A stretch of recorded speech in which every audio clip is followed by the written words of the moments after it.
Hello दोस्तों, मेरा नाम नागतेज है। मैं फिर से वीडियो के साथ आ गया।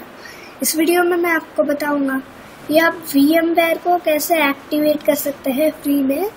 तो फिर हम स्टार्ट करते हैं। सबसे पहले VMware को डाउनलोड और इंस्टॉल कर लीजिए। अगर आपको करना नहीं आता तो मैंने ऑलरेडी एक वीडियो बना दिया है उसके बारे में, लिंक डिस्क्रिप्शन में है। फिर उसे ओपन कर लीजिए VMware को।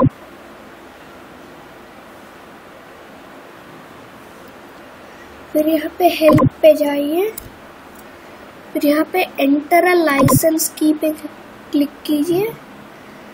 फिर से डिस्क्रिप्शन में जाइए। मैं यहाँ पे प्रोडक्ट कीज दूंगा, यहाँ से आप कुछ भी ले सकते हैं और इसे कॉपी कर लीजिए। फिर यहाँ पे पेस्ट कर दीजिए। फिर ओके पे क्लिक कीजिए। फिर यहाँ पे यस पे क्लिक कीजिए। तो फिर देखिए दोस्तों, ये VMware एक्टिवेट हो चुका है। देखिए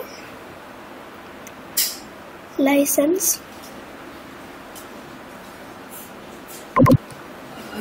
तो फिर बाय बाय दोस्तों, मैं आपको फिर से एक और वीडियो के साथ मिलूंगा। लाइक, शेयर और सब्सक्राइब कीजिए।